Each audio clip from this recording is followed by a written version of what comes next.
following is an exclusive presentation of Turner Sports, a Time Warner company.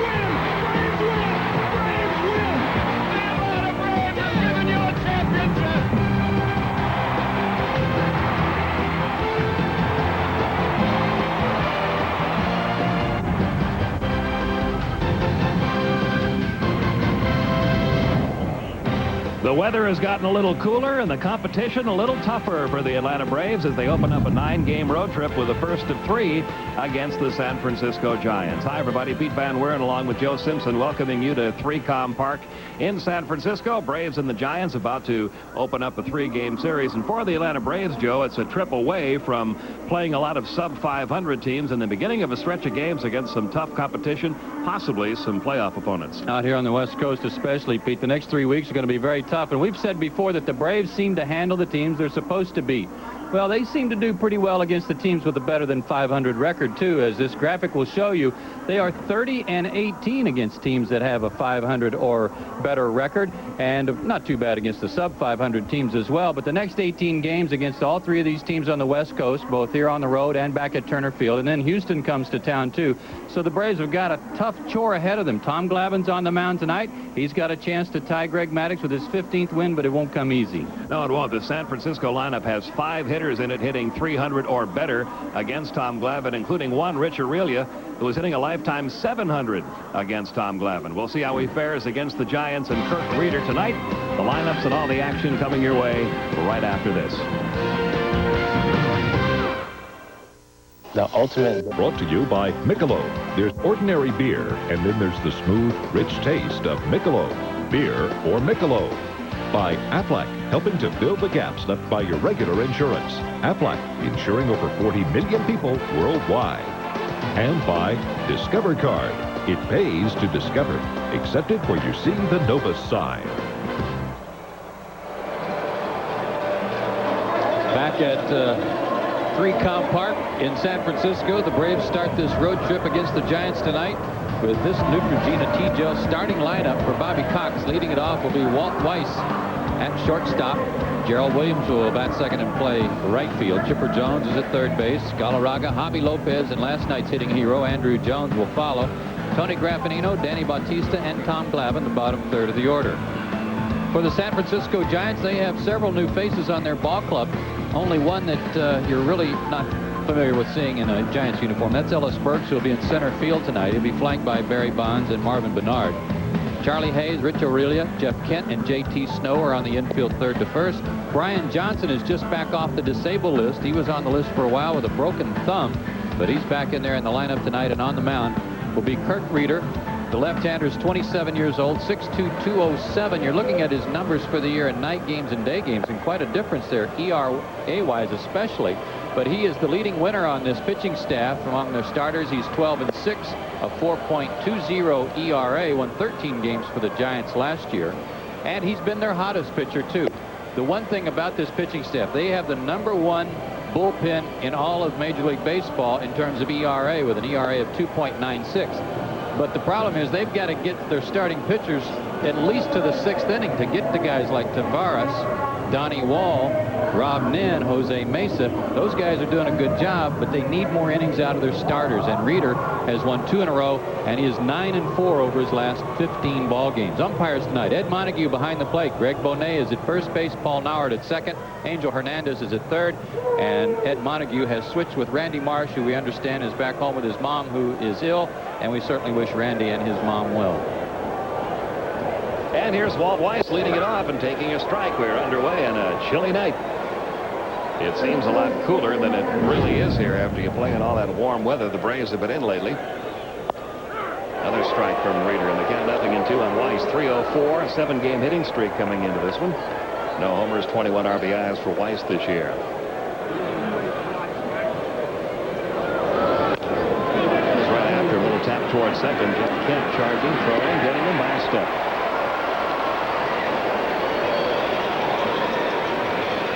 The book on Kirk Reeder has always been, if you're going to get to him, you got to get to him early. Don't let him settle in. He's very, very tough if he gets through the first couple of innings. He's pitched against the Braves earlier this year, lost to Maddox back on May 1st by a 6-2 score, in lifetime 1-2 against Atlanta with a high ERA over 6. Now Gerald Williams moved up to the number 2 spot in the order. Hitting .276, 4 homers, 26 RBIs. Ball 1 high and away. Just notice Pat Corrales down at first talking to first base umpire Greg Bonet. There are no coaching boxes lined in here at 3Com Park tonight. Little check swing tap towards second again. Almost identical play for Jeff Kent, and he gets Gerald Williams for out number 2. Jeff Kent getting it rubbed in on him by Charlie Hayes and Rich Aurelia. And Kent signaling for a timeout now to Greg Bonet.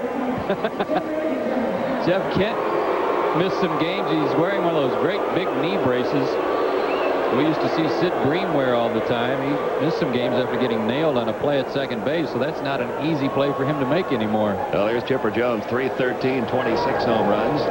Batting right-handed against Reeder, 1 ball, no strikes. But Pat Corrales a moment ago was asking Greg Bonet, where should I stand? Where am I supposed to stand here? No coaching boxes. I've never seen that, Pete. I don't know whether it's just an omission by the ground crew here. Some of these stadiums have those portable ones they just bring out, and they're rubberized, and they just roll them out. Here's the 2-0. Deep to left field off the bat of Chipper Jones, and gone. Only his second home run as a right-handed batter all year, and the Braves take a 1-0 lead.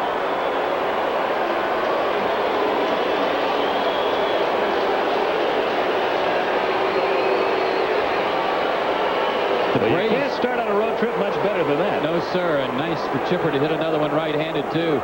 The Braves don't often see left-handers back-to-back, Pete, in the starting rotation, but tonight they do. They get Reeder back-to-back with Remlinger last night. And while the Braves arrived here in the wee hours of the morning, I think it's an advantage for them tonight facing Reeder after seeing Remlinger last night. Chipper gets the Braves off and running here in the top half of the first inning. Now Andres Galarraga taking a strike. 304 with 34 home runs, 88 RBIs. Ripped foul down the third baseline. Count 0-2. Galarraga putting on quite a show in batting practice tonight. He had those fans out in the left field bleachers scrambling for all sorts of souvenirs. There are a lot of baseballs in coat pockets out there tonight. Yes, there are. That was Chipper's Notice first. we said coat pockets. Yeah. Chipper's first homer since July 20th, Pete. He had quite a dry spell there. 85 RBIs now for Chipper, 27 home runs. 1-2 is a little low, 2-2. Galarraga 8 for 17 lifetime against Reeder. Get an idea of the chilly temperatures here at 3Com Park. Full count now, 3-2 on Galarraga.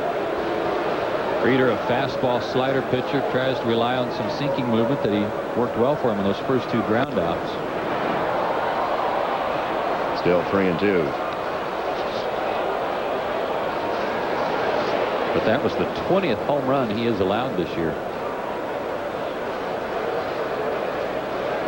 In that 9-game hitting streak, Galarraga just 1 home run and just 2 RBIs. Up the middle, there's another base hit. He's hit now in 10 straight.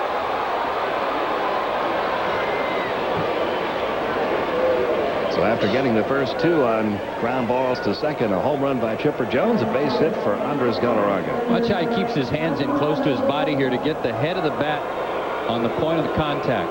That ball was riding in on him a little bit, up and in from the left-hander, and rather than try to pull that pitch and maybe hit it off the end of the bat, he used the leverage of keeping his hands inside the baseball and hit it up the middle. That was a good piece of hitting. Javi Lopez, 296, 23 homers, 79 RBIs. Wild pitch all the way back to the screen, down to second, Andres Galarraga.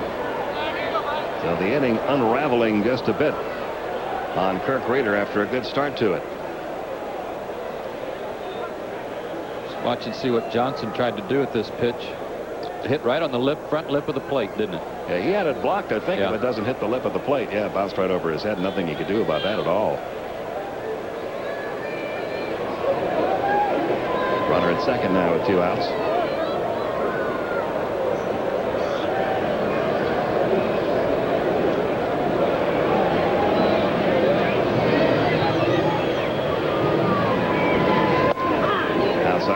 1-1 now. Lopez. Well, there are some runs being scored in Major League Baseball tonight. You'll see it when we show you our scoreboard. Cincinnati with 17 runs tonight. The Yankees 14. St. Louis has scored 16. They're only in the 7th inning of their game. A night for the offense so far. 1-2 on Javi Lopez.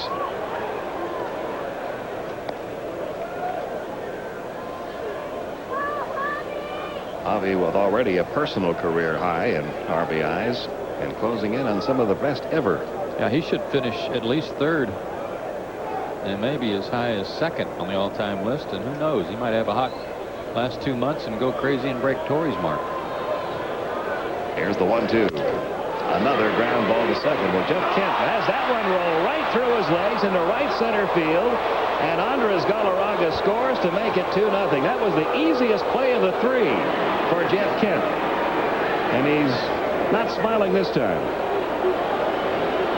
He was having some fun with the first 2 because his teammates were teasing him, but this was an ugly trip around the bases for Galarraga. After the single, he gets to second on a wild pitch, and then Kent was expecting the ball to come up.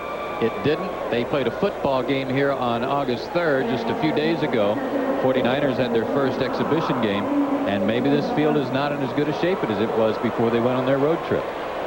So it's 2-0 Atlanta. Now Andrew Jones, one of last night's heroes, hit 2 home runs last night, now has 19 on the year. He has driven in 60. He has 42 career homers. He's 21 years old. It is way too early in the game to start making comparisons, but at age 21, Hank Aaron had 40 home runs. I like those kinds of comparisons. I got the lowdown on the hair, too. Did a pregame radio interview with him, and his mom came to visit, told him to try it, encouraged him. They did it once. They bleached it once. Didn't like it. It was a little too orange. They bleached it again. I said, well, whatever works. Yeah, changed your luck, that's for sure. Well, let's try it again. Jeff Kent on the first. He handles 3 out of 4, but the one he didn't handle was costly, and the Braves take a 2-0 lead in the top of the first.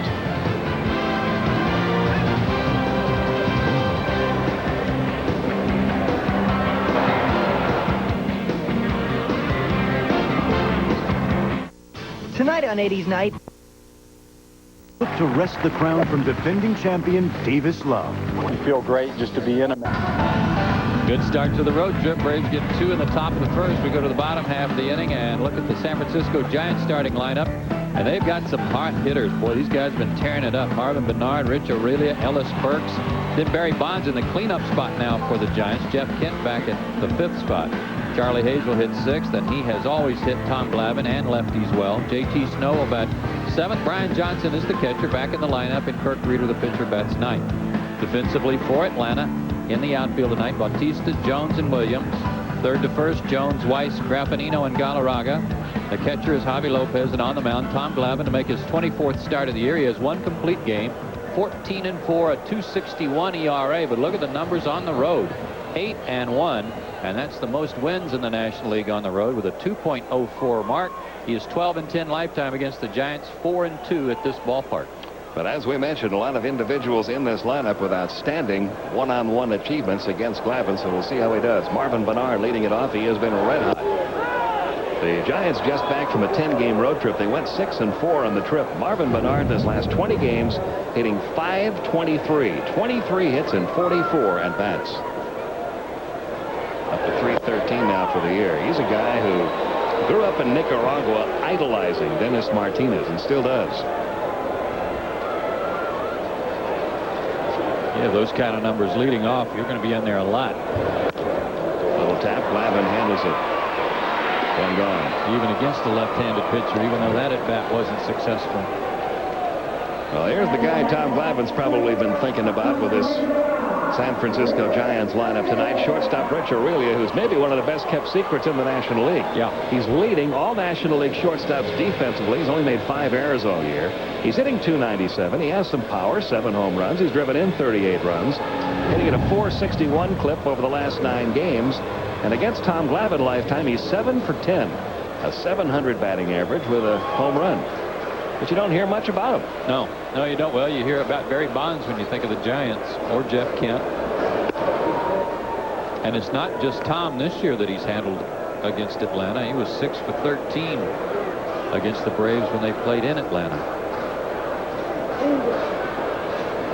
One man out, bases empty. Braves up 2-0 early. High in the air, left center field. Andrew Jones tripping out there. Left fielder Danny Bautista coming on to make the catch. And what you said a moment ago, Joe, about that football game played here a little while ago may have just had an effect on Andrew Jones' break for that ball. Yeah, it was just last Sunday, and there are some spots, especially running from the right field line towards center, some dead spots out there where the retractable seats come out for football. And that may be a little soft as well. And right field, generally speaking, Pete, is always a treacherous place to play. Soft turf, a lot of wind, poor drainage. 2 away, and now Ellis Burks, who came over from the Colorado Rockies, 294 with 17 homers, including a 5-game hitting streak since joining the Giants. And he's a .385 lifetime hitter against Tom Glavine.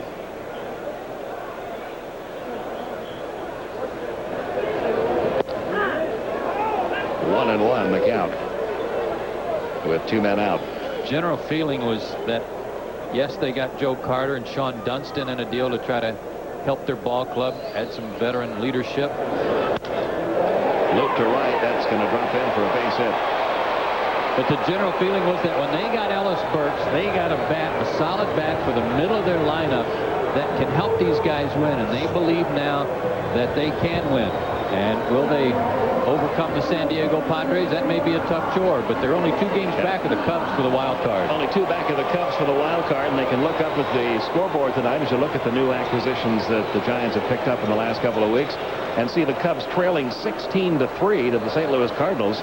So there's an open door for them to gain a game tonight if they can battle back. Here's Barry Bonds, 282, 21 homers, 82 RBIs, a .339 lifetime mark against Glavine with a couple of homers. On a play left side, 0-1. And he's been a hot hitter of late. Last 7 games, he's driven in 14 runs, hitting .448. They feel like they came out of New York a little short-changed, Pete. They had the Mets on the ropes a couple of times and let them off the hook. And still finished the road trip 6-4. Right.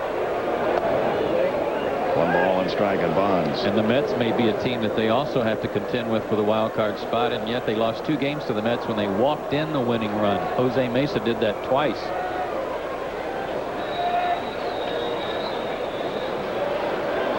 Now the 1-1. Ball 2, 2-1.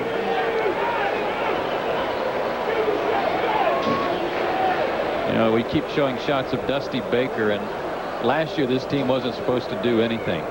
And they won the West, got beat by the Marlins in the playoffs, and we know what the Marlins did. But this was a ball club that was an underachieving team, or overachieving team last year when nobody gave them a chance to win anything.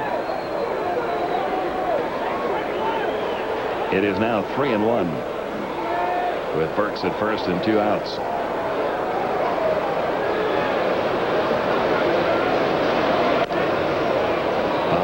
Count 3-2. Well, there is no doubt that Dusty Baker gets the maximum out of his talent. We've seen that since he's been at the helm of the Giants, including a great pennant race the Braves and Giants had back in '93. First time Dusty won Manager of the Year award was 1993. Runner going on the 3-2 off Glavine. Hope he's all right. He recovers, throws him out. The inning is over. And we'll see if Glavine needs any attention once he gets back to the Atlanta dugout. 2-0 Braves after 1.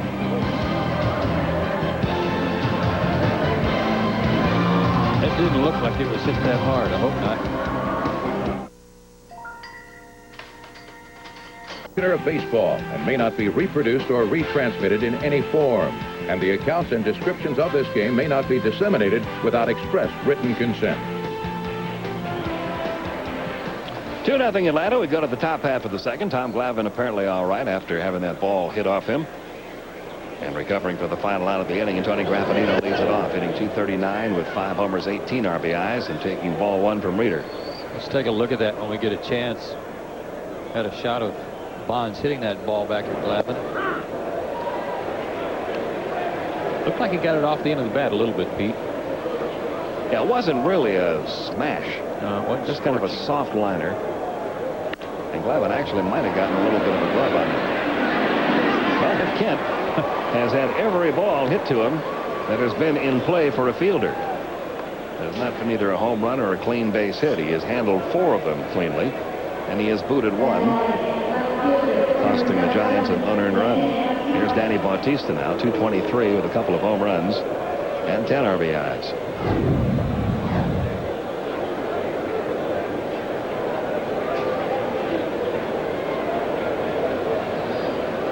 He'll be facing Reeder for the first time in his career. On the second out, Reeder hits it on the first, and very quickly 2 are down. Pete, you made a comment a minute ago about the history on Reeder. You got to get him early, and it's good that the Braves already have 2 runs in the bank, because as evidenced by these balls that are being pounded into the dirt right out in front of home plate, he has good movement on his sinker tonight. 2 away quickly, and now Tom Glavine will bat for himself. Glavine, who has become the leading hitter now among Brave pitchers with his .292 average, 14 hits. Greg Maddux is hitting .281. John Smoltz .258. 3 of the top 5 not only on this team but in the National League. There's a strike to Glavine, 0-1.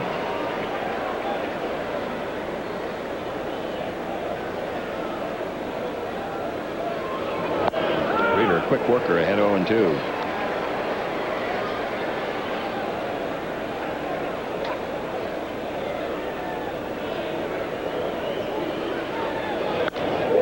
Left side and through, base hit left field. That's the patented Tom Glavine inside out swing and a pitch away.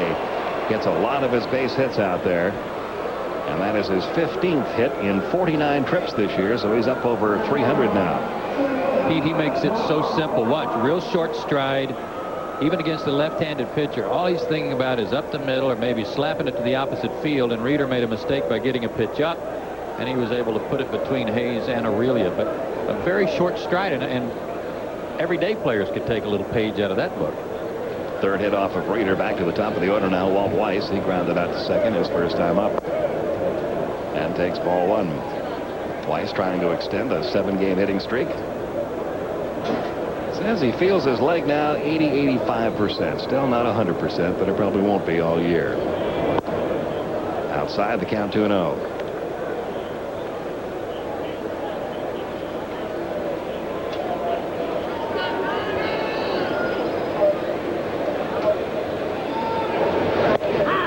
Through there, 2-1 the count.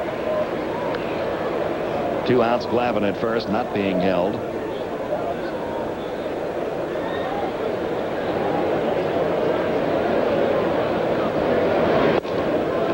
Off the outside corner, it's 3-1 now on Weiss, with Gerald Williams waiting on deck. If you get in the box, you better be ready to hit, because Reeder, once he sees you in there, he doesn't waste any time delivering. That fills the count, 3-2.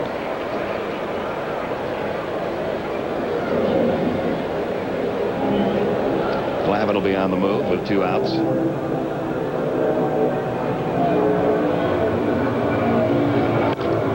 On the ground again, this time to short. And Aurelia takes care of Tom Glavine down at second base for out number 3. Another ground ball.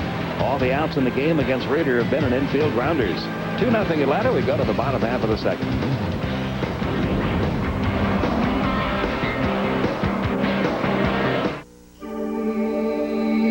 There is no crowd in baseball that dresses quite like a San Francisco Giants crowd in a night game at 3Com Park in the middle of August. Well, now you could take that picture right there, and you could ask somebody, now, where are these fans? and they'd say, well, it's either April in Wrigley, maybe April in Denver at Coors Field, but not too many people would guess August at a location. It'll be fine here tomorrow for the day game, and also on Sunday, a later starting day game. But it does chill up at night here, and the wind kicks up.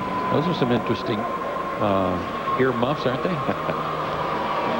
Jeff Kent leading off the bottom of the second. Charlie Hayes will follow, and then J.T. Snow. Appropriately enough. Kent 277, 16 homers, including 7 in his last 13 games. And as Joe mentioned, playing with a knee brace. Giants kind of slumped when he was out of the lineup. And they've bounced back with him back in it. Knee brace hasn't bothered him in the last 13 games, has it? Ball one. 7 homers, 21 RBIs. Unbelievable numbers.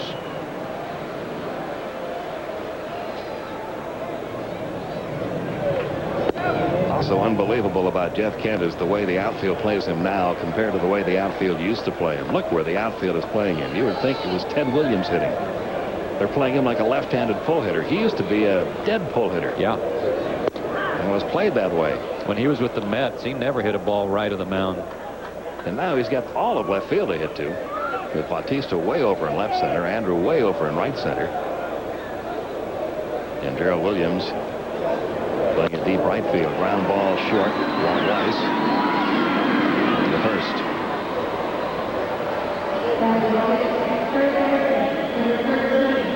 One gone. Charlie Hayes will step in. Having another good year, and sort of the story of his career. He has good year after good year after good year. Gets very little written or said about him. Hitting right at 300 this year. He has 8 homers. He has 49 RBIs.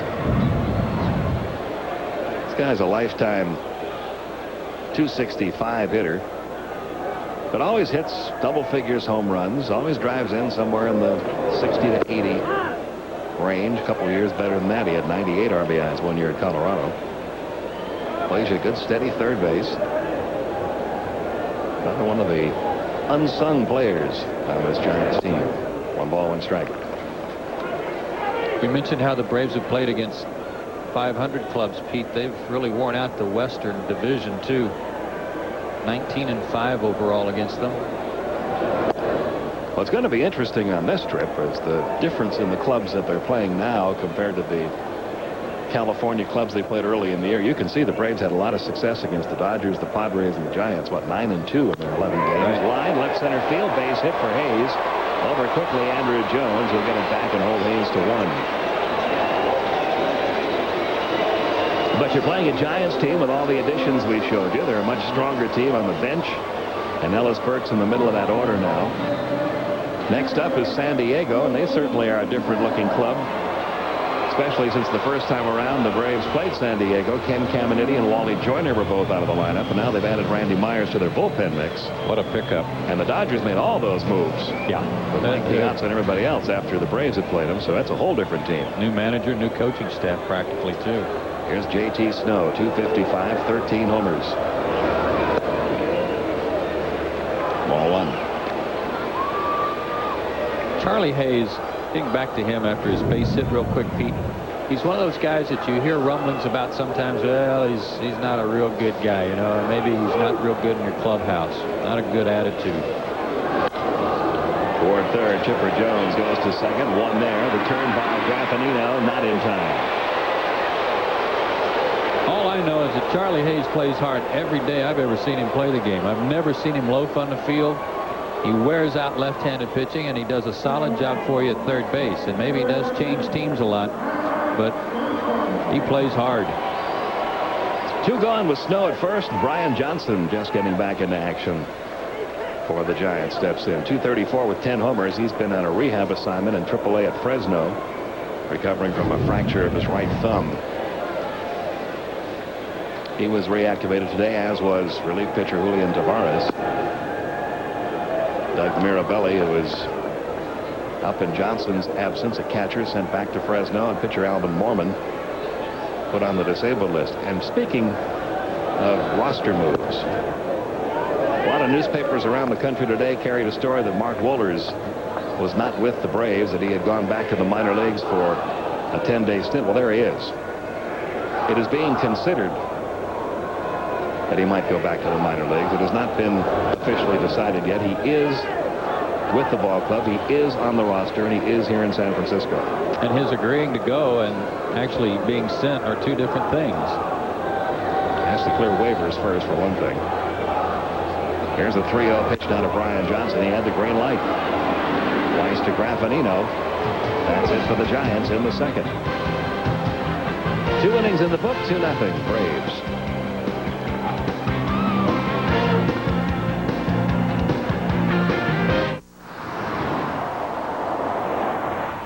Looking for a Braves t-shirt. There are 18 different styles of t-shirts in the Braves catalog, and t-shirts are just a part of what you'll find in the 24 pages of the Braves Clubhouse collection. You can order your copy of the Braves catalog if you want to. You can call 1-800-433-BRAVES, and you need to, because there's some good stuff in that catalog. We're moving to the top of the third. Braves up 2-0. The man in the middle of your picture, the newest member of the Braves, recalled, left-handed reliever Adam Butler, and the man off to his left, Russ Springer, placed on the disabled list with bone spurs in his right elbow. So Butler back up, giving the Braves a second left-hander, along with John Rocker, who's seated alongside him on the other side. That move made after the game last night. But we wanted to clarify the Mark Wohlers move, because that was all over the place today, that he was back in the minor leagues, and he's not, at least not yet. Here's Gerald Williams leading off the third. He grounded out to second his first time up, takes strike one. Something else about Springer, too. That wasn't something that happened just suddenly. He's been trying to pitch with some tenderness in his elbow. Found he had some spurs in the elbow. So he was pitching through some pain when he got touched up the other night in the game against Cincinnati. 1 ball, 1 strike now on Williams. Breaking ball low, 2-1. Final now in St. Louis. The Cardinals over the Cubs 16-3. So the Giants right now a game and a half off the lead for the wild card. Nice play, Aurelia. That's what we were talking about, but the throw eludes J.T. Snow. It'll probably be a base hit, and will be, for Gerald Williams. Boy, Pete, these fielders are having a hard time keeping their feet, though, aren't they? He went to his knees, but look how loose that dirt is out there around second base. Normally, when the 49ers season starts, they resod the infield. It's all grass. But during the exhibition season, and certainly while the Giants are still playing, they leave for the football team that dirt out there, man. It gets chewed up and loosened up. Chipper Jones homered his first time up, his 27th homer of the year, only his second as a right-handed batter. He takes ball 1. On that particular play, it really looked like he was on a beach trying to get his footing in sand that was so loose.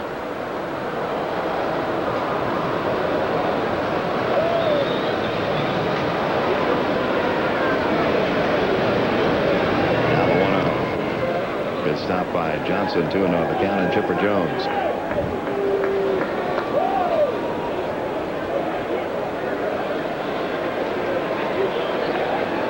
This is one of the few vantage points we have, Pete, from the press box where the backstop doesn't obstruct our view. This has got to be the shortest, smallest backstop in baseball. Yeah, not a whole lot of foul balls that are hit out of play straight back. Wind up not going into the stands. You really have to hit one almost directly straight back to hit that little backstop back there. Everything else is souvenir. 3-0 the count now on Chipper Jones. Almost might as well not put that up, huh?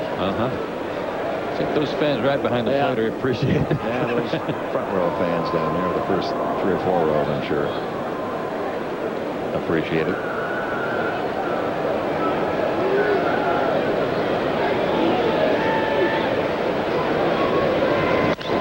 Broken bat roller deep short. Aurelia again going to second, this time not in time.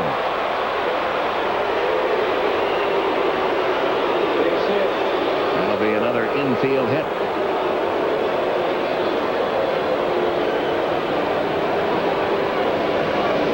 Chipper's now 2 for 2. Chipper's still got the relay baton in his hand. Gerald Williams helped him out here with some good hustle to second base.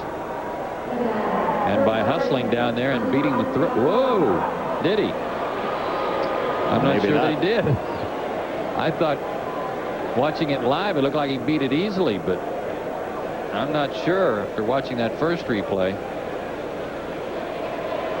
So they're at first and second, nobody out for Andres Galarraga. Had a base hit extending his hitting streak to 10 straight, and then came around to score on a wild pitch and an error. There goes Williams, ground ball right side. Kent to his left, going to second. High throw, pulls Aurelia off the bag. And Kirk Reeder can't get a break this inning. That'll be an error on Kent, his second of the game. Generally speaking, Pete, this is a good fielding team. They've been pretty solid all year long, but Jeff Kent has made his 14th and 15th errors of the year, and he and Bill Miller are the only two guys on the team that are even in double figures in errors. And 2 costly errors tonight by Kent. So the Braves have really yet to get the ball out of the infield in this inning, and they've loaded the bases with nobody out for Javi Lopez, who reached on Kent's first error, his first time up. Up the middle, Aurelia's going to take this one himself, gets the double play, and another run scores. No RBI for Lopez, who grounds into a 6-3 double play. You don't get one when you do that, but the Braves will take the run. It's 3-0.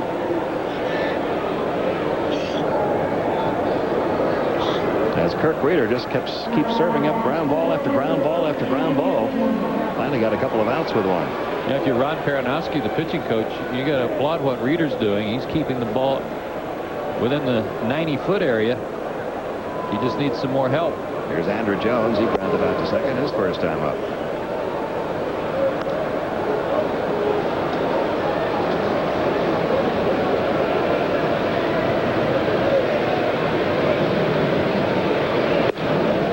How Andrew blasted that second home run last night. He told me he actually felt like he hit the first one better. Really? Yeah. That didn't go nearly as far as the second one. No, he hit it real high too, though, remember? Outside corner, 2-1. But he said he actually it felt better. And he said when he saw Hudek shake off the sign after he'd pulled that one foul, he said, I saw him shake off the sign, and I thought, well, maybe he's going to throw me another fastball. And he did. Up and away, 3-1. And not only does Andrew Jones have a lot of talent for a player his age, he also has got a lot of head smarts about this game. A little bit ahead of his time, maybe. Outside to Andrew. They may have pitched around him a little bit there. Tony Graffinino coming up. First walk issued by Reeder. Yeah, because he doesn't issue too many free passes. That's only the 42nd one in 136 innings. He's always around the plate. Graffinino grounded out to second his first time up. Every out recorded by Kirk Reeder is coming a ground ball.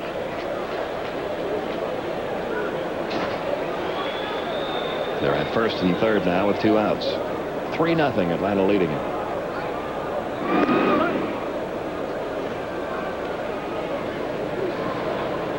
Tony grounded out to Kent his first time up, and he'll probably get something to hit that way again if he'll try to go that way. He's got that hole to work with, and he can play to run. Takes a strike on 1. I think his first at bat was the case with a couple of other right-handed batters. They just had the ball sink off to the end of their bat. They weren't really thinking about going to right field.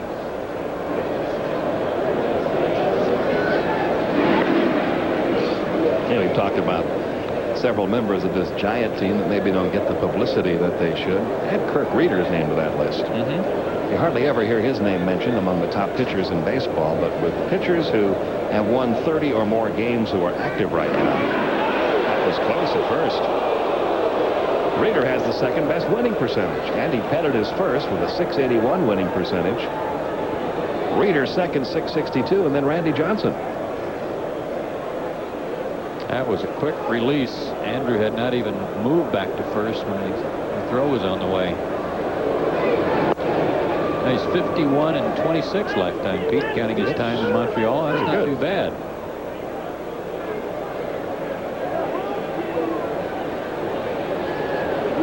One and one now, and Graffinino, Chipper at third, Andrew at first.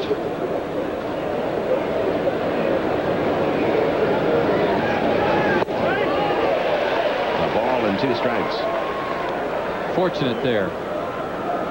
He's so quick in his windup and his stretch before he releases the ball, but on that changeup he really slowed everything down, and fortunate that Tony foul tipped that one.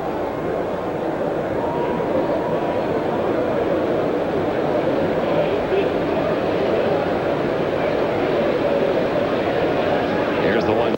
Strike 3 call. Graffinino caught looking. And getting out of that inning with only 1 run scored. Pretty good pitching by Kirk Reeder. 3-0 Atlanta. We go to the bottom of the third.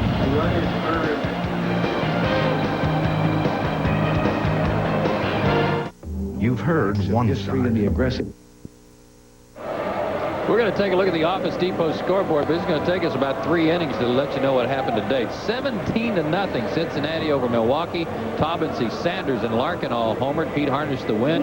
Arizona beat Montreal 6-4 and slowed them down a little bit. Houston shut out Philadelphia. Randy Johnson, the winner at home. He threw a 5-hit shutout. Not too bad. St. Louis over Chicago 16-3. Neither Sosa nor McGuire hit a home run in that one. And the Mets leading Colorado 8-7 in the 7th. Pittsburgh and L.A. 2-1 in the bottom of the 5th. And San Diego hosting Florida 2-1 will give you the American League in just a bit. Here's the pitcher, Kurt Reeder, leading off the 3rd, taking ball 1. Do you think there were some runs scored in the National League? Yeah. Just wait till you see some of the American League scores. Hitters having themselves quite a day in both leagues today. Reeder 205, not bad, 9 for 44. Takes a strike, 1-1.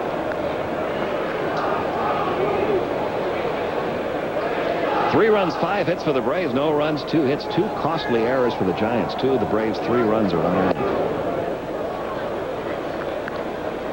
Count now 2-1. Randy Johnson apparently went the distance in that win over Philadelphia. We don't have an attendance figure, but they were expecting a record-breaking crowd. There it is. Chipper across to first in time. How much is that, Pete? 52,071 in That Houston. may have been a record. Doubleheader in New York today, and the Yankees swept the Kansas City Royals 8-2 and then 14-2 in the second game. Doubleheader Detroit. Seattle won the first game 6-3. Second game, Mariners won again 7-1. Rodriguez with a homer there. Cleveland beat Tampa Bay 5-1. Toronto over Oakland, or excuse me, Oakland over Toronto 7-6. Toronto got 3 in the 9th, but it wasn't enough. Anaheim and Chicago were postponed by rain, and the remaining games, Boston trailing Texas 4-3, and Baltimore, how many runs have they got now? 15-7 now over Minnesota. And they have home runs, 2 from Anderson, 1 from Baines, and 1 from Ripken. What's going on? It's only 3-0 here. 1 ball, 1 strike on Bernard, who is 0 for 1. Bounced back to the pitcher his first time up.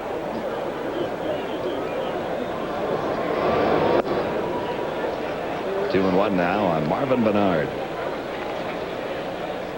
Guy who admits that earlier in his career he tried to be a home run hitter, and that was a mistake. He has found his niche, a leadoff hitter. Just put the ball in play. That one got Glavine too. He recovers, throws, bad throw past Galarraga. Bernard gets tangled up, and now Williams runs it down, and Bernard can't go anywhere. That might bring Dusty Baker out to argue on the collision. And it's going to bring Jeff Porter out to check Tom Glavine. Galarraga and Bernard got tangled up at first there. Watch the whole play. Schinberger, I think, got Tommy under the glove. May have gotten both legs. A pinball. And there's no question in my mind anyway that Bernard would have made second.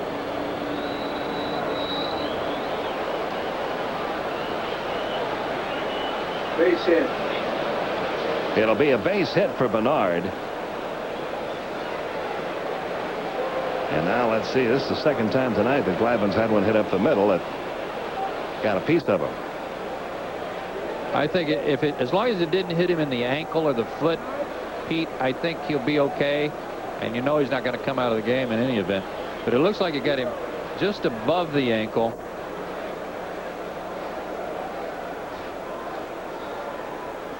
On the right shin, and then caromed over and got him on the inside of the left shin. I may have a little goose egg there where it nailed him on the first place on the right leg, but again, as long as it's not something that might cause his ankle to swell up where it locks up a little bit, I think he'll be all right. He has indicated to Bobby Cox and Jeff Porter that he wants to stay in there, so they head back to the Braves dugout. Rich Aurelia will be the hitter. Aurelia 0 for 1, a fly ball to left his first time up. 3 runs, 5 hits for the Braves, no runs, 3 hits now for the Giants. Bottom of the 3rd.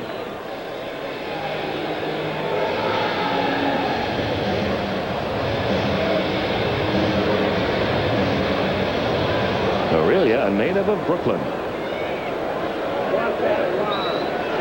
And out of St. John's University.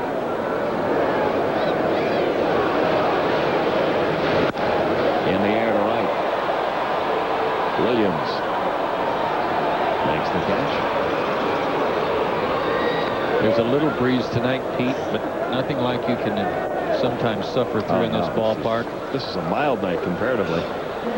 Right fielders are usually the ones that pay the price for a real windy night, but an easy play there for Gerald. If this was one of those real windy nights, you'd see papers flying all over, hot dog wrappers flying all over the field here at 3-count Park. Just a very light breeze tonight. Here's Ellis Burks. He had a base hit his first time up. He's now hitting all 6 games since coming over from Colorado. It was almost a cinch that one of the Rockies outfielders was going to get dealt. Burks and Bichette, both eligible to become free agents at the end of the year, so you knew the Rockies would try to get something for one of them.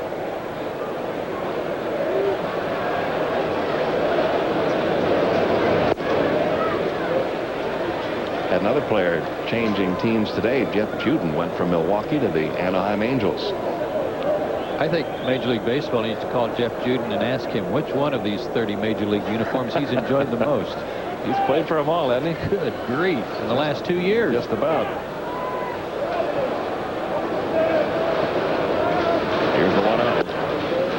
Upstairs 2-0. The Yankees, with their 2 wins today, are 82-29. Dan Reagan just reminded me they're 53 games over 500. You know, the Braves are obviously having an outstanding year, no question about it.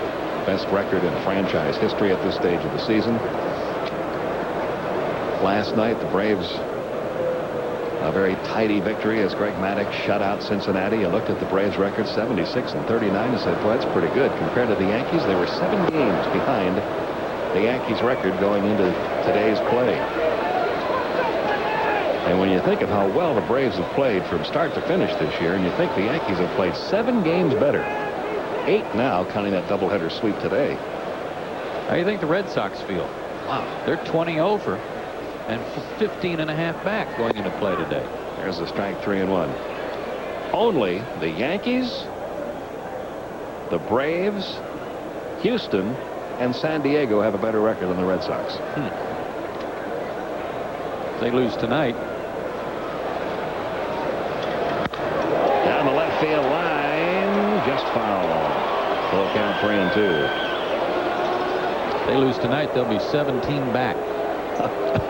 If they were in the same division as the Braves, well, first of all, if you look at the Red Sox record, they're 66-46, 20 games over. If they were in the same division as the Braves, they'd be ahead of everybody else except Atlanta in the East. They'd only be, let's see, 5. They would be 10 games behind Atlanta. If they were in the Central Division, they'd only be 3 games behind Houston. You can see that they've got a pretty good grasp on the wild card over there. And one huge advantage. One huge advantage for Boston. Put that back up there, guys. And that is that the team with the best record is going to have the home field advantage, yes. But because Boston's in the same division with New York, they won't have to play them in the first round. That's right. So Boston could ultimately, if they play the way they should play, they might still play the Yankees for the American League Championship. Wouldn't that be a battle? And right now, the Red Sox have a better record than anybody else in the American League except the Yankees. Well, that'll do it for Ellis Burks and the Giants here in the third. Still 3-0 as we head to the fourth.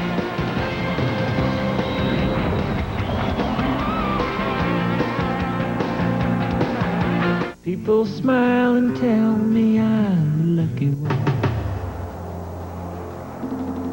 Time for our Aflac trivia question tonight. Which stadium welcomed the Giants when they moved from New York in 1958? We'll give you the answer in the next half inning. Think about it.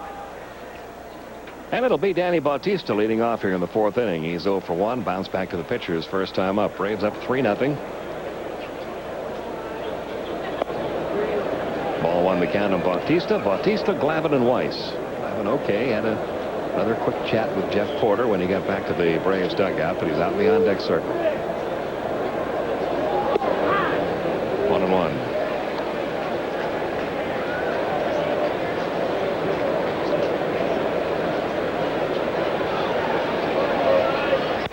Changeup hit pretty well, deep left field. Back goes Bonds. He looks up. It's gone. Home run number 3 of the season for Danny Bautista. And the Braves now lead it 4-0.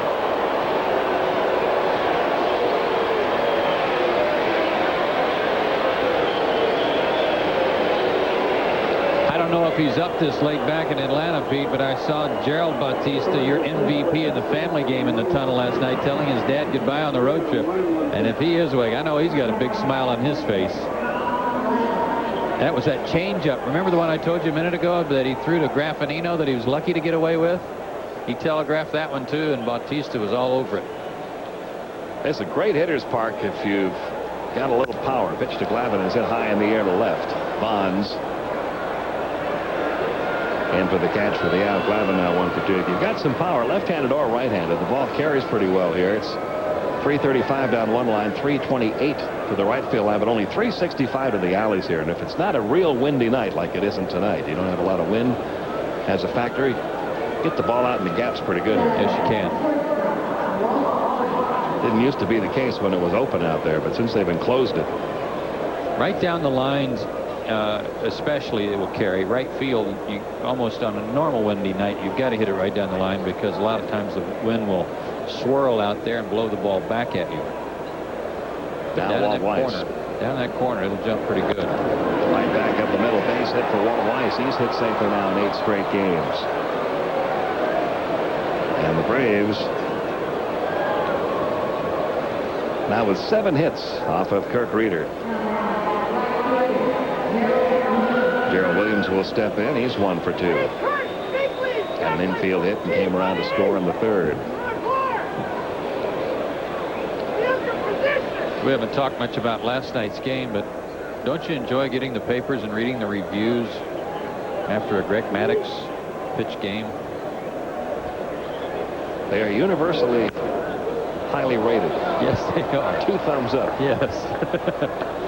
All the way around. I like Jack McKeon's description. He said, you know, scouts and teams these days are looking for everybody that throws 95 and 96, and here's a guy who throws 85 and 86, and he just dices you up.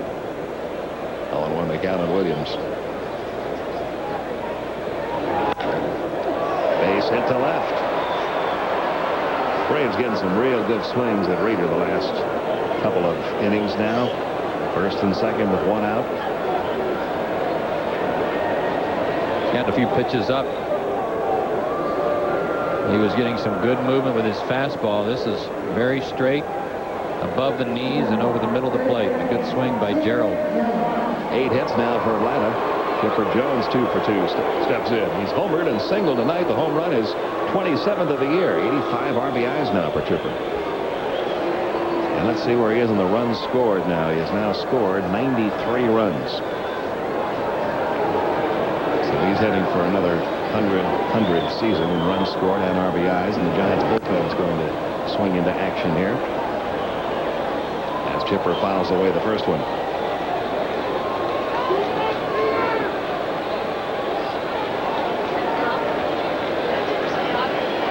That is Chris Brock, the former Brave. Remember him last year, called up for portions of last season.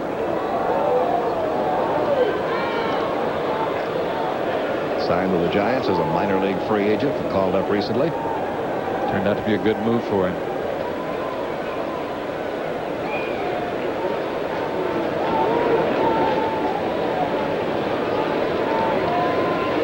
The 1-1. Outside corner, 1-2.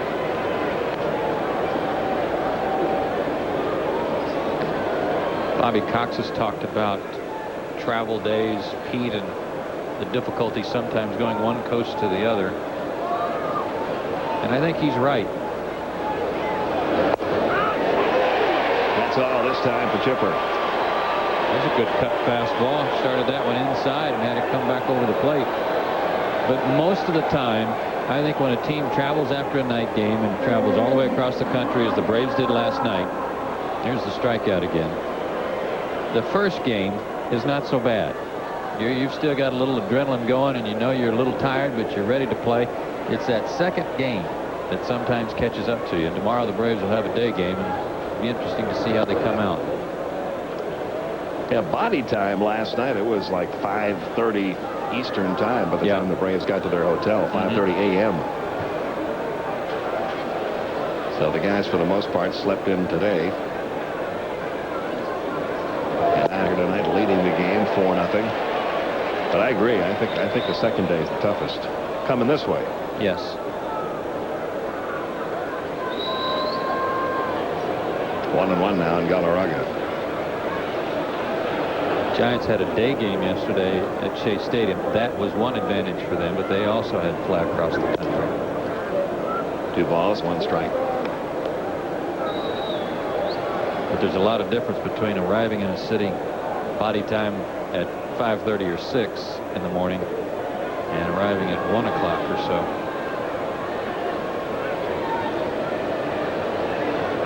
Here's the 2-1, and the changeup is drilled to straightaway center. Burks there for the catch. Out number 3. Braves pick up 1 more on the Danny Bautista home run. Everybody contributing tonight. 4-0 Atlanta.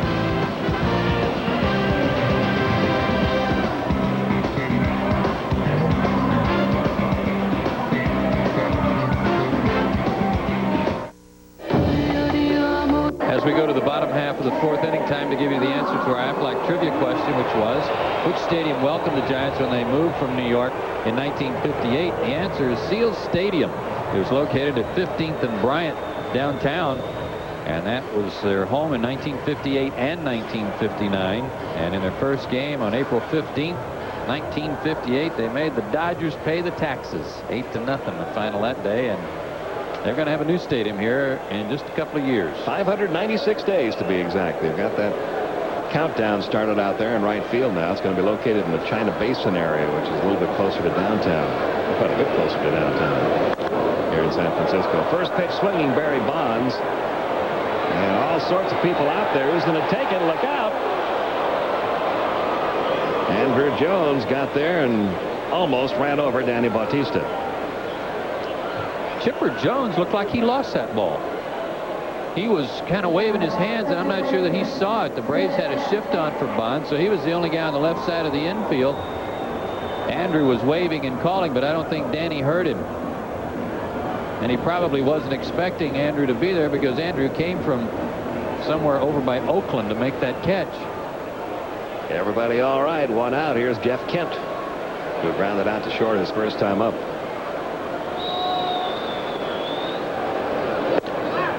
Takes a strike, 0-1.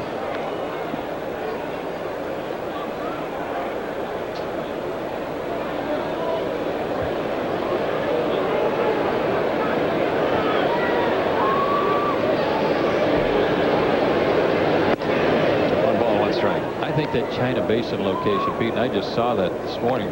The cranes and everything going hard at it. And the stadium rising out of the ground. Coming out of the ground. That is going to be a super location. Foul back, 1-2. Very close to downtown. Right on the bay.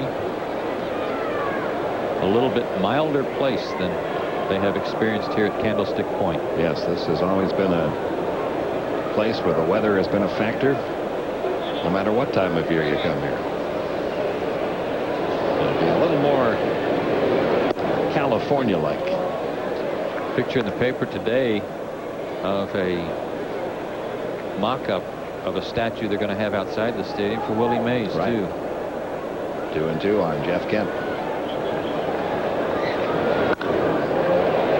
Ball, still 2 balls, 2 strikes. Nice play by the ball dude. Yeah, they use senior citizens, retired folks here at 3Com Park to run down the foul balls. They call him the ball dude. Nice play. How about that? Tough hop. Stayed with it. Yes, sir. Well, let's see if they got out of the way of that one. A much younger crowd over on that side of the field. That's kind of a neat idea here at Candlestick Point. Keep wanting to call it Candlestick Park. 3Com Park now. Yeah, me too. But they hire the retirees, and on a game-by-game basis stick them down there. But they do ask them to please sit behind that corner of those box seats. Don't sit out in the open where you're exposed and might get a line drive that you can't get out of the way of. They don't argue about that. No, they don't. But it's a thrill. Hey, he saved the bullpen down there. The jacket and the glove. And a ball dudette over there. Yeah. Back to Glavine. Two-man gunner. And that'll bring up Charlie Hayes. Hayes, a base hit his first time up. Glavine's given up a hit in each inning until now. He's got a chance for his first 1-2-3 inning of the night.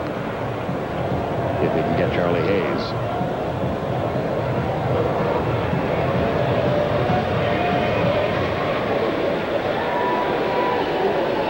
The new ballpark should be quite a place here in San Francisco. And you might actually see some baseball crowds dressed like baseball crowds in the summertime.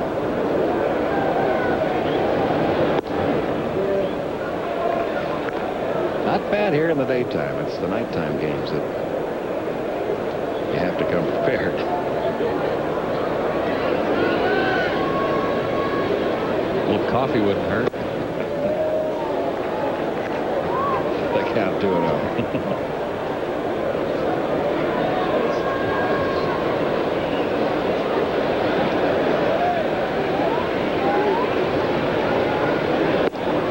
Strike in the outside corner. 2-1 now on Hayes.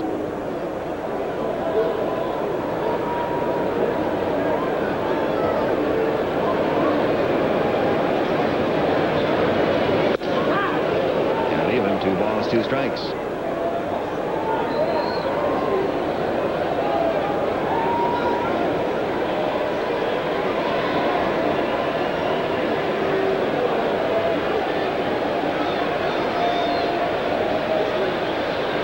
Here's the 2-2. Full count now, 3-2. One of the things I was just looking up about their new ballpark, Pete, it's going to be called Pacific Bell Park. It's going to border the bay, and I think there is a legitimate chance for left-handed hitters to hit a ball over the stands and into the bay. Into the bay, right.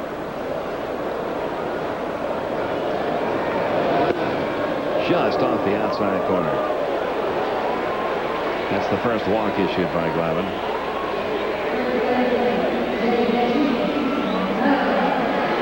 Take a look. Just missed. And Charlie Hayes patient enough not to offer. Bobby had to reach for it just a little. Now J.T. Snow hit into a force play his first time up.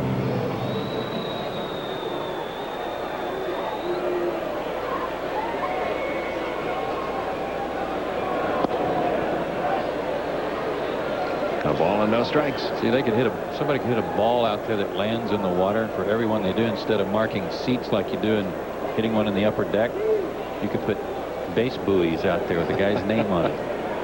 Yes, you could. That's a foul ball. They count 1-1.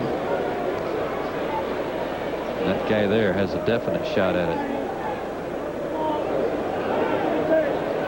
Big Mac. Hit his 500th career home run against Atlanta at the old ballpark, Atlanta Fulton County Stadium.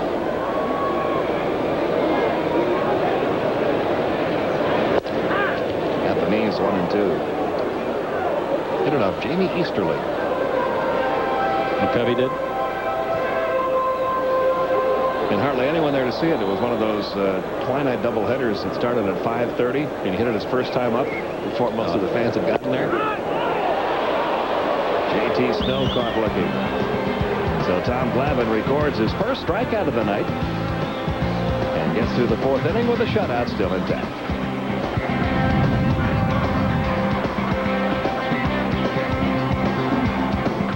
I run into people who smile a little bit when I say I drive a Hyundai. On top of the world. And by Hyundai, where driving is believing. Test drive one at your local Hyundai dealer today. Often called one of the most beautiful cities in the world and certainly one of the top tourist attractions. City of San Francisco. Brian Johnson gives the sign to Kirk Reeder, and the first pitch to Javi Lopez is high ball 1. It's busy down at Fisherman's Wharf today. I can vouch for that. A lot of people down there. Deep to right center off the bat of Javi Lopez. This one has a chance, and it is gone. And that is a career-high 24th home run for Javi Lopez, and the Braves now lead it 5-0.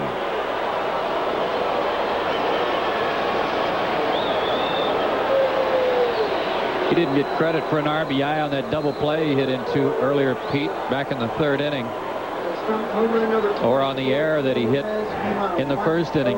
But he's got a definite shot at 100 RBIs, which would put him within reach of Joe Torre's mark for RBIs by a catcher. 80th RBI of the year and his 24th homer. He already was at a career high in RBIs. Now he has a new career high in home runs. And here's Andrew Jones. Chris Brock up again in the Giants bullpen. Andrew tonight has grounded out and walked. 3 home runs now against Reeder. 22 for the year he's allowed. Chipper Jones hit a solo shot in the 1st. Danny Bautista a solo shot leading off the 4th. Javi Lopez a solo shot leading off here in the 5th. That ball hard hit. Nice play, Charlie Hayes. On the first, got it. Took a double away from Andrew Jones.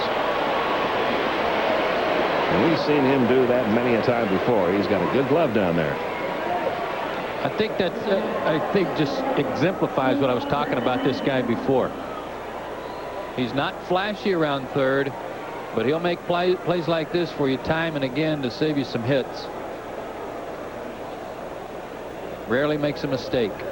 1 gone. Now Tony Graffinino hits and takes the strike. Graffinino has struck out and grounded out tonight against Reeder. 5 runs, 9 hits now for Atlanta. No runs, 3 hits for the Giants. We're in the 5th. All these runs being scored for Tom Glavine, who's trying to match Greg Maddux, who won his 15th last night. David Cone won number 16 today over in the American League. Andy Ashby has 15 for San Diego. Pedro Martinez has 15 for Boston. Martinez is going to have a shot at the pitcher's Triple Crown this year. Got a big lead in the American League in ERA. He's 1 win off the league lead in victories, and he will become the strikeout leader when he catches Randy Johnson, who's not pitching in the other league. That has never happened, has it, where a pitcher's won the Cy Young in one league one year and another league the next year? No. Could happen this year. Could happen. 3-2 on Tony Graffinino. Right. Oh, how did he catch that? Man. That's not skill. That's luck. I don't care who you are out there. Ball hit that hard. That's the only thing that's gone Kurt Reeder's way tonight.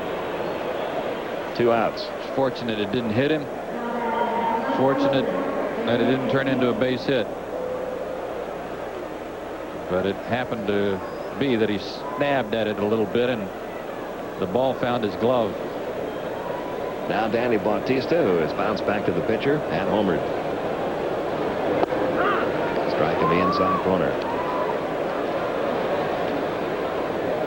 Braves have scored in every inning but the 2nd. They scored 2 in the 1st, 1 in the 3rd, 1 in the 4th, 1 here in the 5th.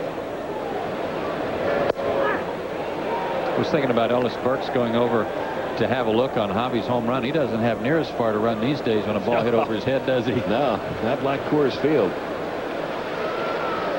I think you get to where the wall is here at Candlestick. You're only halfway there at Coors.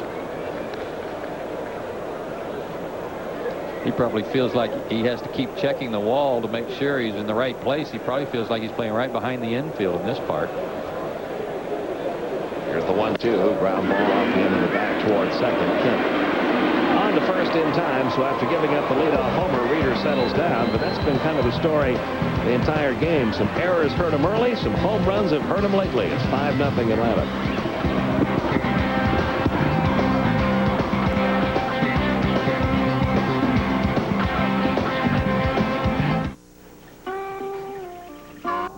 Don Sutton, Skip Carey with you now. So far, so good. Tom Glavine pitching well, although he's got a bullseye painted on him out there. Yeah, he's had to duck a couple of line drives, and a couple of times they've had to go out and check on him. But he's a gamer. He's one of those guys, and you and I have watched him for a couple of years. Unless there's a bone sticking through, you're going to have to take a forklift out there to get him off the mound. Nice to see the Braves long ball bats working, too. 3 solo homers. It almost looks like a couple of times they've known what was coming from Mr. Reeder. And Brian Johnson will lead off the bottom half of the 5th, just off the disabled list for the Giants. Big Braves fan looking in tonight in Good Hope, Georgia. Eula B. Thompson celebrating a 90th birthday. Many happy returns. Johnson hit into a force play, his first out. 1-0 the count. We were just talking over on radio as Javi Lopez hit his 24th and career high home run. Deep short. Weiss has it. 1 out. Right now, and I don't mean just receiving and throwing. Don and I agree. We'd rather have, nothing against Mike Piazza, who's a fine player. I'd rather have Javi Lopez. So would I. Yep, I agree with you. I think he has improved tremendously as a catcher. But I remember something he said this spring, and he was very accurate in his prediction. He said, this year I'm going to become a more complete offensive ball player. I think he has worked on a different phase of his game every year. He worked on receiving. He's worked on calling pitches, calling a game. He's worked on quickening his throws to second.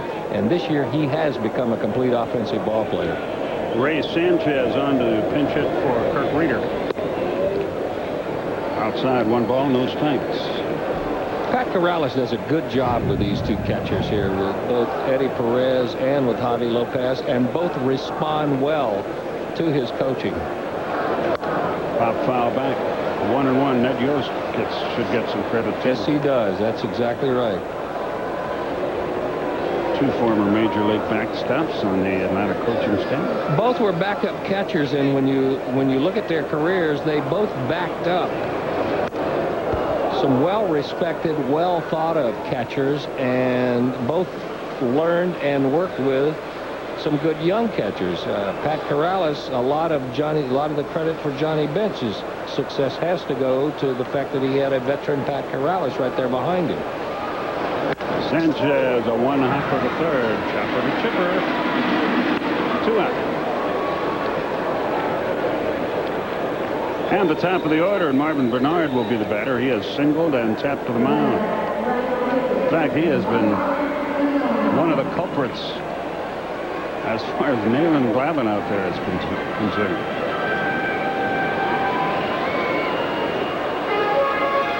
Two out, nobody aboard. Same 2 teams tomorrow and Sunday. We will not televise either game. Strike called, 0-1. But we will be with you, I think, Tuesday in San Diego.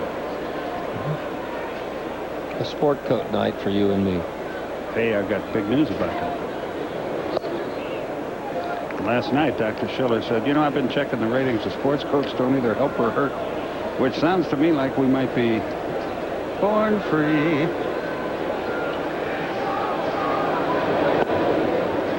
Our friends outside, 2-1. Our friends at Haley will be happy to see that. Yeah, I'm sure.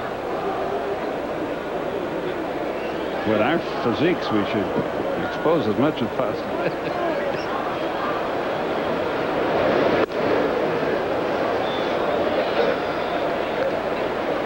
3 balls and a strike to count.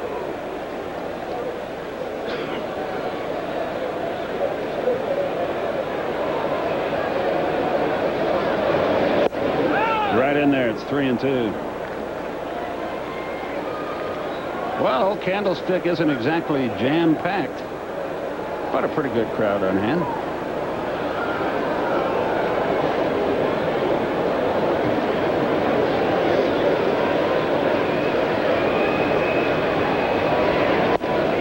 Just missed low.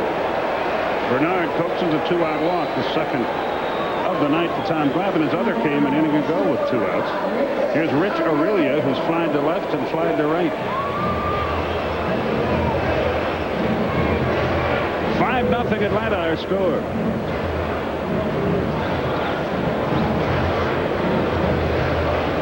Former Brave Chris Brock will be the new pitcher for the Giants when we move on to the 6th inning. Aurelia now 7 out of 12 against T.Glavine in his career.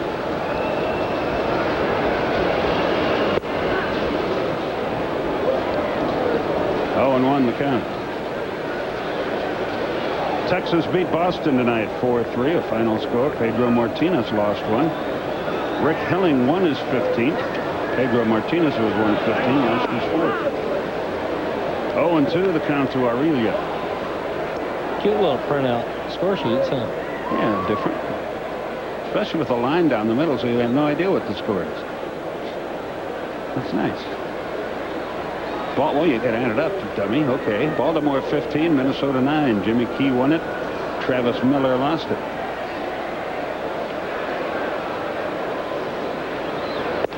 Strike 3 called on 3 pitches. Aurelia's out of there, and Glavine pretty well carved him up. He records his second strikeout. Each has come after a walk. At the end of 5-0 good guys.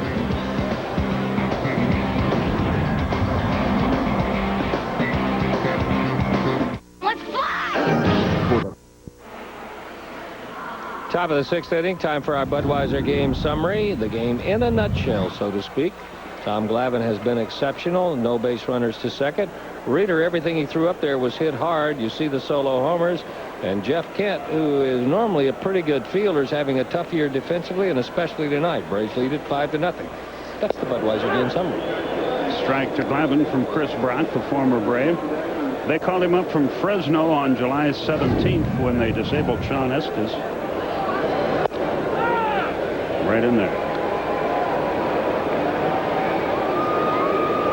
He was 11-3 down there with a 3.29 earned run average pitched in the AAA All-Star game.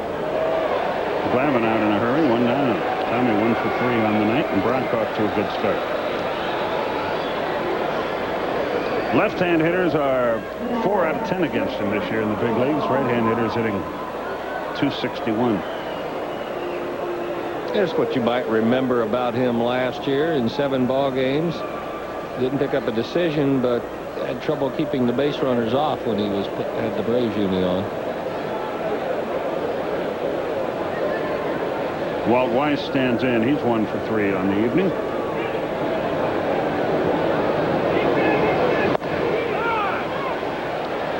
Three here, 3 in San Diego, then 3 in Los Angeles. We televise again on Tuesday in San Diego. Off day on Monday in San Diego. I guess you'll probably play golf or go albacore fishing. I think the latter is more likely. We'll televise Friday in Los Angeles, and make sure you're there for that when Don gets honored at Dodger Stadium. They retire his uniform. He loads up the first pitch and throws it out. It'll be a nice night. The game, I believe, starts at 10:15 Atlanta time, and the ceremony's around 10 o'clock. And we'll cover the ceremonies for you, too. The 1-2. 2 balls, 2 strikes.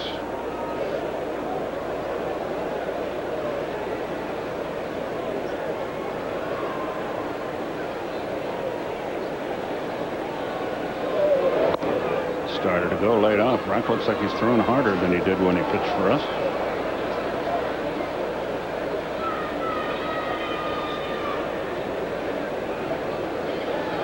Full count to Weiss.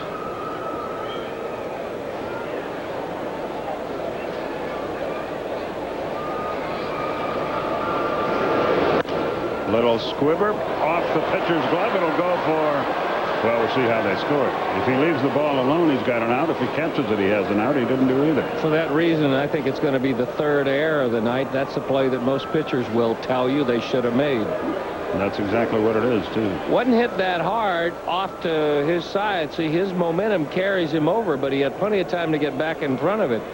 Watch this hit off the glove. See, he's righted himself. Tried to backhand it, hit off the glove, and it is an error. That's 3 of them for the Gents tonight. 5-9-0 for the Braves, 0-3-3 for San Francisco. Gerald Williams has had another busy night, 2 out of 3 with a run score. Up and in, 1-0.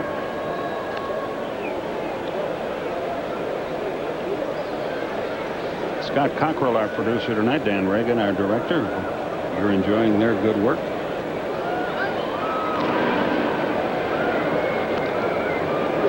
One ball, no strikes to count. Tomorrow, Kevin Millwood against Danny Darwin here. It'll be on the Braves Radio Network. That's both ends of the experience spectrum, isn't it? Yes, it is. Inside, 2-0. And then a couple of experienced guys on Sunday. John Smoltz against Mark Gardner. You can see Gerald is campaigning to get penciled in a few more times. High fly right side. Let's see if it stays in play. Bernard runs out of room, and it lands just behind the entrance to the Atlanta clubhouse, way out there in right field. That's a one bad thing when you get knocked out of a game here, right? I know what's happened to you. You got that nice long walk, and you get to hear all the pleasantries from the Giants fans, who, many of whom brown bag it just to keep from freezing to death. Yes, they do. And many of whom will part with those brown bags if they don't particularly like the performance that you put on. High drive into center field, but I think Burks has room. Yeah, he does. That's the second out of the inning. Gerald hit it well, but not well enough. And Chipper Jones, the batter, 2 out of 3. Remember when their mascot was the crab? Oh, yeah.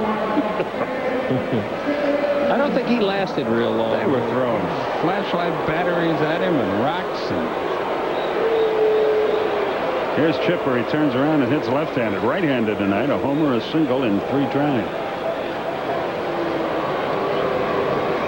5-0 Atlanta, our score. And if you're wondering about this park, how can you find out how it plays? The flags in center field will lie to you.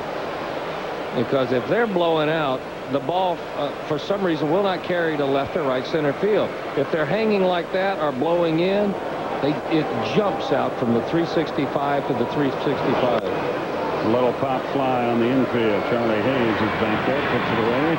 And Brock works a nice 6th inning. No hits, no runs. 1 error, his own, and 1 left, bottom of the 6th. 5-0 Atlanta.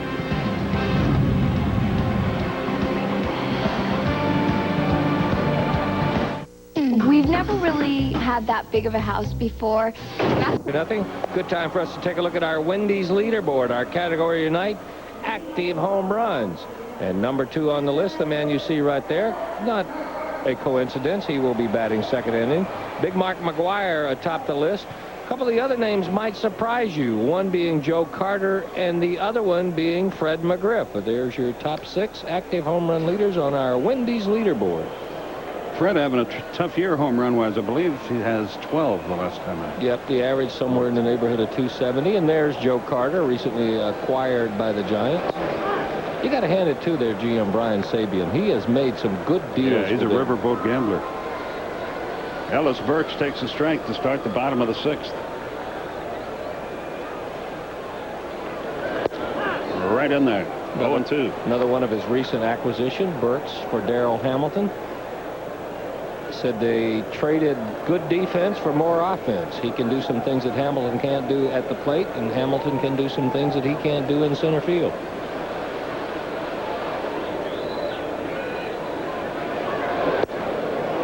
That takes care of Burks. And Glavine is rolling merrily along just like Greg Maddux did last night.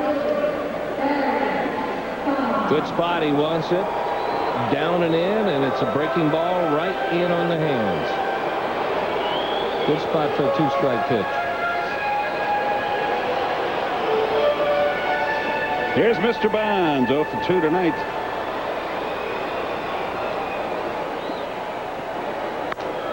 That's well hit into left center field. Bautista on the run. Good catch. He got a good break on that ball. Bonds, by the way, only 5 homers away from being the first guy in Major League history to steal 400 bases and hit 400 homers. Well, he's a complete package.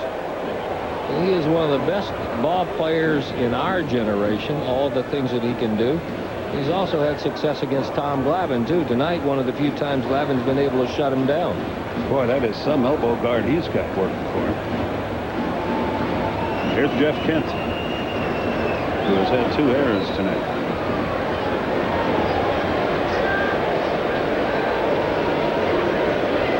He's second on the team with 23 doubles. Strike called outside corner.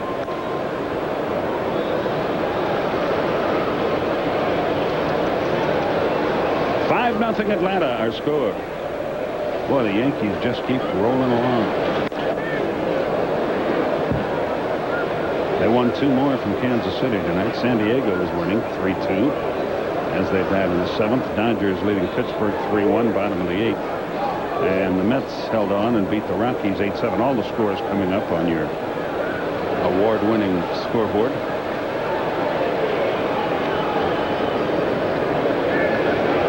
The 1, the pitch.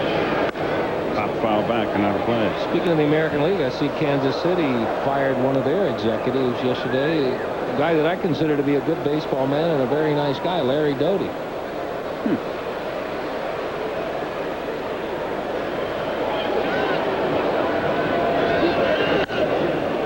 High, lazy fly to left.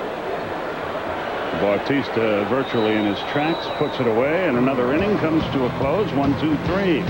At the end of 6, so far so good. 5-0 Atlanta.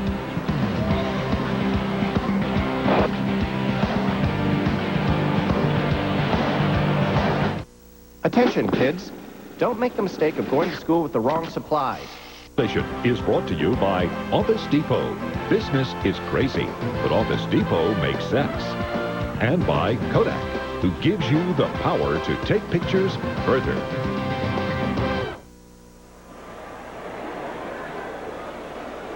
That's the 57th Street Bridge in New York City. No, it's not. That's the Golden Gate. And she's on her way to the first act of Annie. First pitch to Galarraga. Low and inside. 1 ball, no strikes. Tomorrow. Kevin Millwood against Danny Darwin. Radio owner.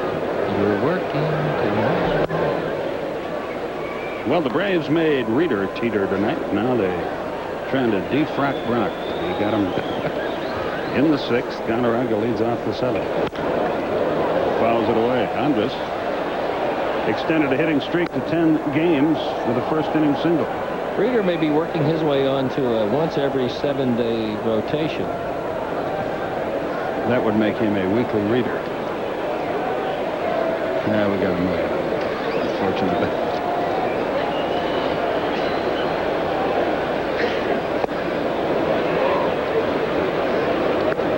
Two and 2, the count to Galarraga.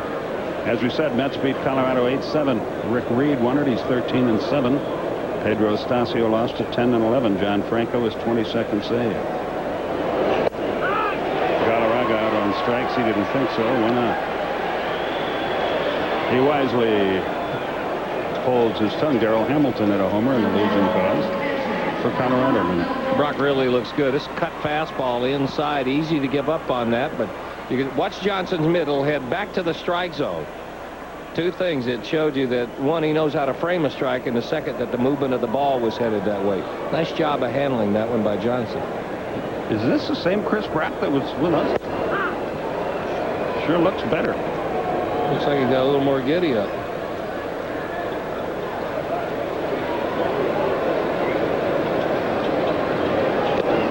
Hobby swings and foul tips it.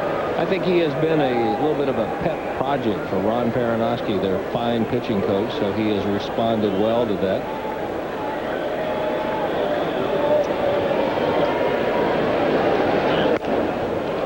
Hobby loops one down the right side, but it is twisting foul and bounces into the seats.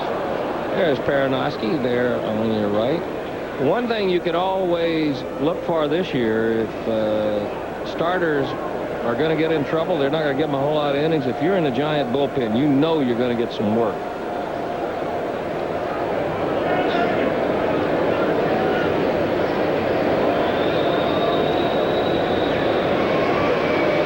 They're welcoming the California Cigar Association on the scoreboard.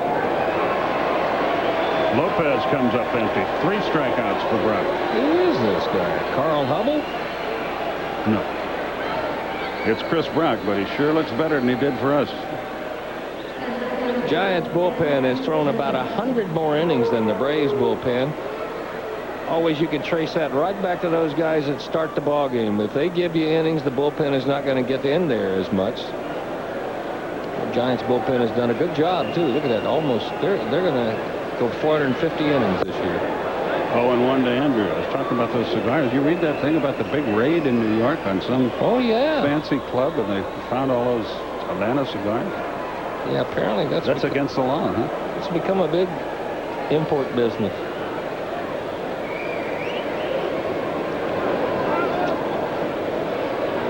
glad the country's in such good shape that we're tracking down cigars now. That's wonderful. 0-1 the count. There's a high drive into center field. Back goes Burks to the wall, at the wall. Can't make the catch. It's off the wall. He's on the deck. Andrew will wind up at third with yet another triple, and there will be no throw. And he just missed getting it out of here. I think Burks would rather play left field than center field. Center field is difficult for a number of reasons. See, that's what we're telling you. The wind is blowing in right now, but this ball would carry. He takes a look, goes up, gets the glove on it, may have prevented a home run. Let's see how high he is when he gets the glove on it.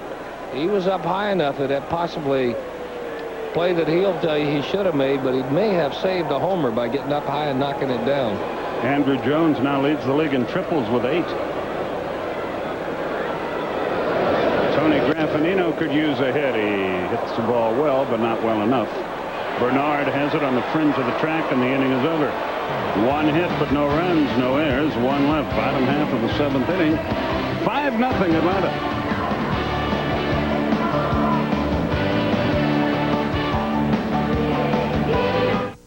Picture this scene from coast to coast, and you pictured... Yeah, some people do anything to get a free ticket, won't they? That's nice of that guy to hold that. Wasn't it? Let's take a look at our Olympic stain What's on Deck. Here it is. It better be about games. Braves against the Giants for the next 2 days. What kind of games you talking about, buddy? Yeah, pocket pool, but you don't play road games. It's on to San Diego after here, and Tuesday we'll have it on TBS, but the rest of them you will have to look elsewhere. That was our Olympic stain thing, right? Well, okay, we go to the bottom half of the 7th inning.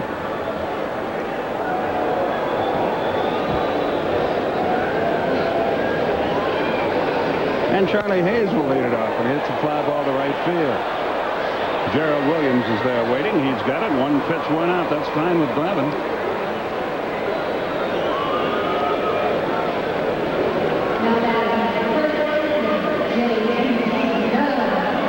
Maybe we should just ease off a little bit on the play-by-play. Just say ball 1, strike 2 for a while. I'll be interested to hear who sings the national anthem tomorrow. 1 ball, no strikes. Rich Rodriguez begins to throw in the bullpen for the Giants.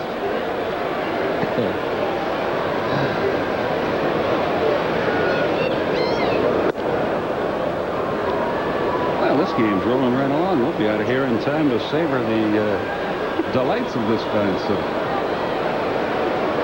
2-0 the count.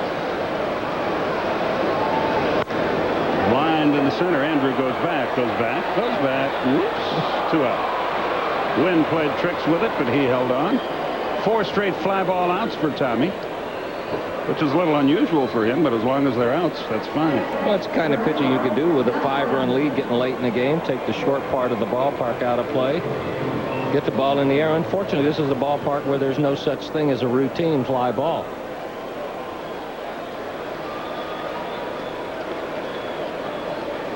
Two outs. That's a strike. 0-1 to Brian Johnson. We're in the bottom of the 7th. 2 out, nobody aboard.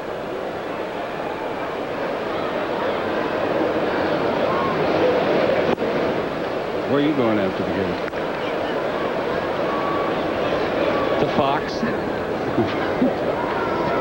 1-1 the count.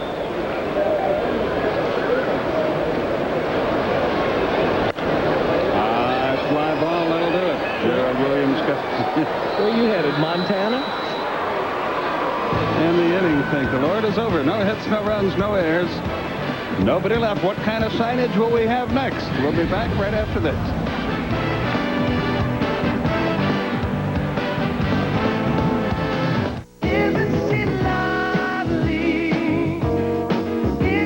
Some scores. Milwaukee got shut out and pounded by Cincinnati. Harnish wins it. Montreal drops a 2-run decision to Arizona. Randy Johnson got a shutout. He's now 2-0. Traxel gets beat as St. Louis pounded Chicago. The Mets by 1 over Colorado. Nothing doing in the last 3 innings of that one, so that was decided early. L.A. by 2 over Pittsburgh. Florida and San Diego going at it down the freeway. Up by 1 is San Diego over in the American League. The Yankees 8-2 over Kansas City. In Game 2, they beat them 14-2. Seattle in Game 1 against Detroit, a winner. In Game 2, ditto. Cleveland over Tampa Bay. Oakland by 1 over Toronto. Anaheim at Chicago postponed, and we have 2 more for you, so don't go wandering off.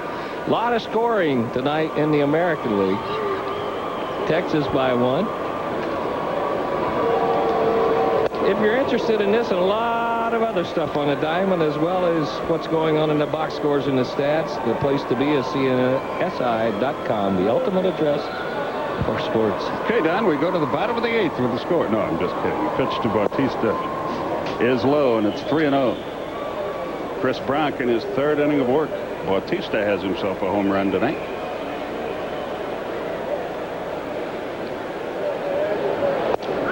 Right in there. It's 3-1.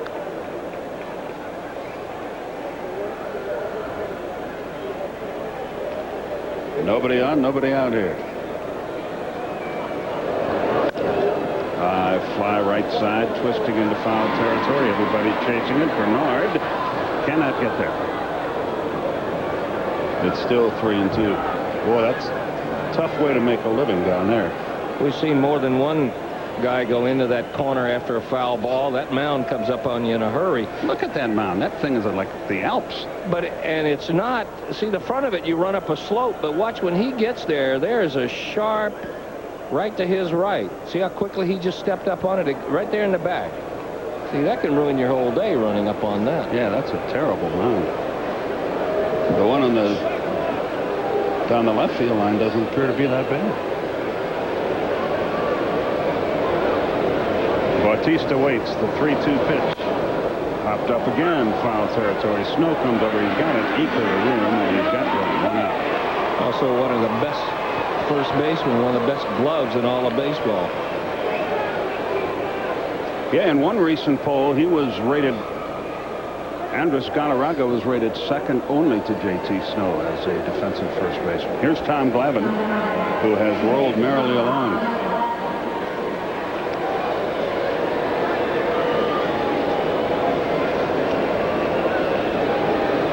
Qualcomm Park, or 3Com Park, rather. It's at Candlestick Point. The 3 Coms, of course, are Lennon, Trotsky, and Khrushchev.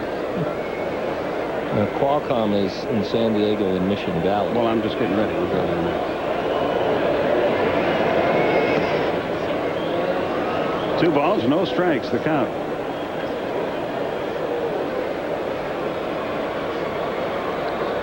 Glavine has himself a hit tonight in 3 tries.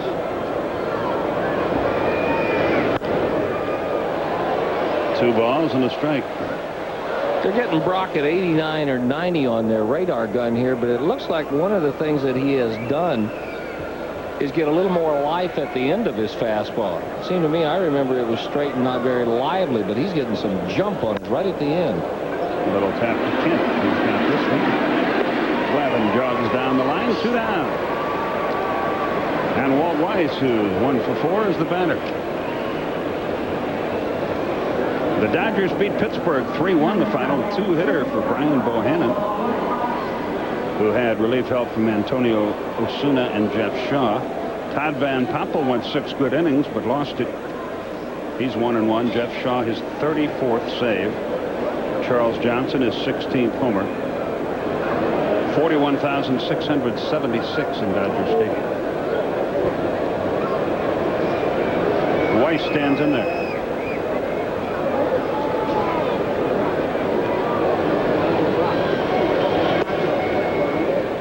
One ball, no strikes.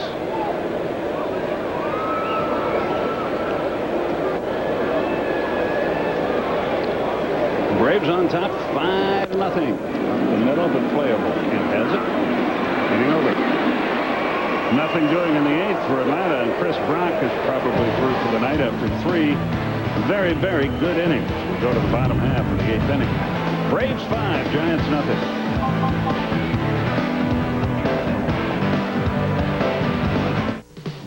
multi-million-dollar contracts.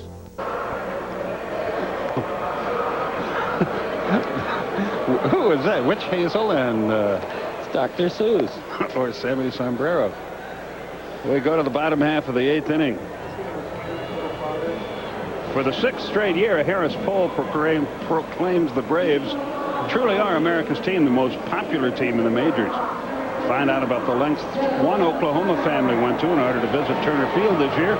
Read letters from some fine Braves fans in the August edition of Chalk Talk. Call 1-800-700-CHOP. This is Joe Carter, who will pinch hit for Brock, who went 3 innings, allowing 1 hit and striking out 3.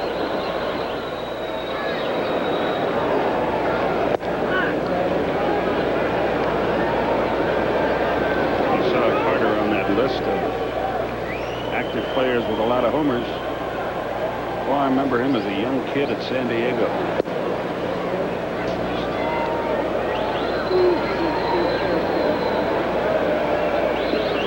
Came over here from the Orioles, and I remember him in some battles at Cleveland. 2-1 the count.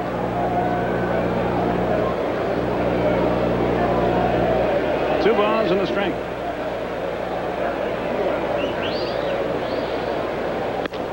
Carter hits it hard. Galarraga knocks it down. Glavine does his job. 1 out. Carter is retired, and the top of the order comes to the plate. Also, don't forget that Derby Golf Tournament at Rivermont Country Club on the 15th of September. For questions, 770-448-2833. Tom Glavine's favorite charity, the Georgia Council on Child Abuse. One I'm involved in, Camp Twin Lakes for kids with special needs, are the beneficiaries. $150 a player. Hope you'll be there. Fly ball left field for Bernard. Pretty well hit. Batista at the wall. Hauls it in. They built the park just big enough there. 2 down. Glavine is set down. 2, 5, 8. 10 in a row. Now make it 9.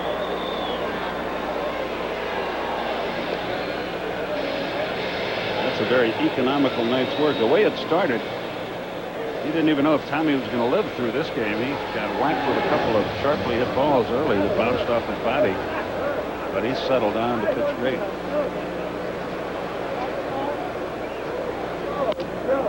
Chopper to chipper.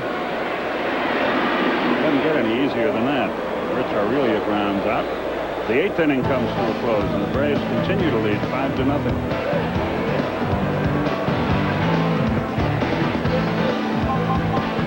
You ever been to Camp David?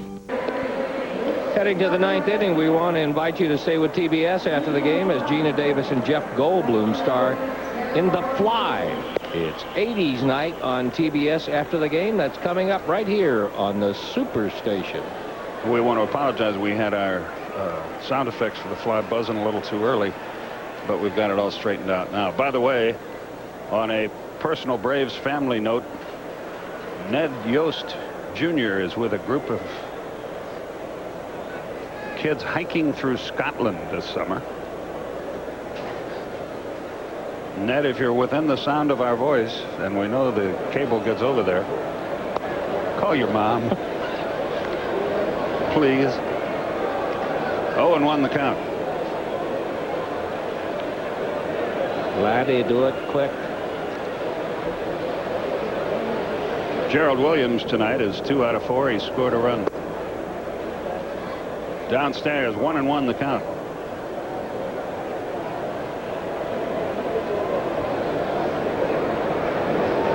Rich Rodriguez, by the way, the kid who makes his home now in the Atlanta area, is on to pitch after the 3 good innings by Brock. Swinging bunt towards second. Can't catch to hurry. Good play by Snow. He got handcuffed a little bit. Kent's had a busy night out there. Not always a successful one, but a busy one. Here's Chipper Jones. Chipper 2 out of 4. A home run included, his 27th of the year.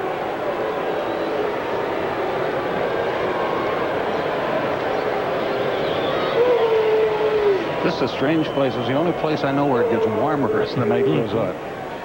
Every place else it cools off. Rodriguez comes set, and the left-hander delivers. Outside, 1 ball, no strikes.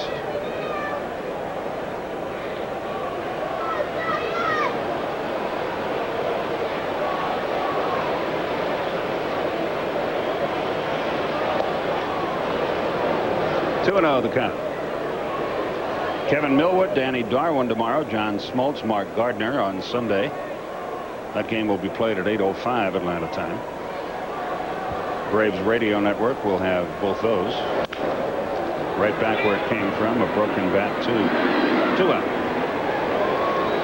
The Giants bullpen has done a fine job here, but Glavine has not been in any serious trouble all night long. You know, one of the things I started doing to try to figure out, and you never know how the game's going to turn out, but every now and then you can hit it lucky if you total up the at-bats and the hits the starting 8 players have against a particular pitcher. Well, tonight it's held pretty true to form against Reeder. The Braves were hitting about 360 against him, but Glavine has reversed it. If you look at the 8 who started against Tom Glavine, they were hitting 339 collectively against him. But he's made good pitches, and as you pointed out, got through those shaky first 2 innings, and since then he's been completely in control. In the last 3 innings, only 13 pitches thrown by Glavine. That's how you get yourself 9 innings in. That's how you get a complete game. You know, what was Maddox, right at 100 last night? Only 92, was it? Javi Lopez on deck. He's hit his 24th homer, a new career high tonight. And Galarraga hit one pretty well to right. Did he get enough? He did not. And the inning is over. Boy, that ball just barely stayed in the ballpark. 1-2-3, nothing doing. Bottom of the 9th. Last chance for the Giants. They trail 5-0.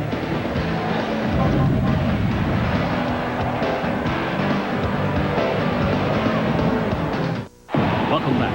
This is an impossible situation for the Spurs. After the 9th inning, 29,676 paid to see this one. Braves have 3 more outs to get, and they're tough outs. Burks, Bonds, and Kent, the first 3. I was reading some of Greg Maddox's comments after last night's ball game. He talked about getting plays and getting runs and getting shutouts. He said they don't come along that often, so you enjoy them. But boy, is this a case where you have to earn one too when you have those 3 that you mentioned coming up there in the bottom of the 9th inning. Spread it out pretty well. Maybe a few more fly balls than we're used to seeing. Well, Maddox pitched a 3-hitter in the 9th. Glavine said okay. So far, that's what he's got going. A little bit outside, 1 ball, no strikes. Sort of reminds you of the old story about Paul and Dizzy Dean with the Cardinals pitching a doubleheader in Brooklyn. Dizzy pitched a 2-hit shutout and won the first game. Paul pitched a no-hitter in the second game, and Dizzy said, well, if I'd have known he was going to have done that, I would have too. Well, a pitch one of my own. 2-0 the count.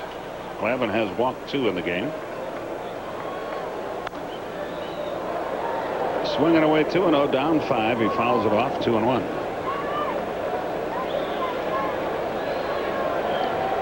Remember in the 60s when the Dodgers had trouble scoring runs. Drysdale had flown ahead early because he was pitching the next day. 2-2. Sandy Koufax that night had pitched a no-hitter. So as he stepped out of the cab and walked into the hotel, the bellman said, hey, your partner pitched a no-hitter. And without hesitation, Drysdale said, did he win? That's like the old story about the Mets in their first year. Where the cabbie said, hey, the Mets got 15 runs, and the passenger coming from the airport said, did they win? Called strike to Burks. He's out of there. He doesn't like it. But he'll get over it. 1 down. Imperfect pitches to start the at-bat, missing way outside, but boy, did he come back with 3 beauties.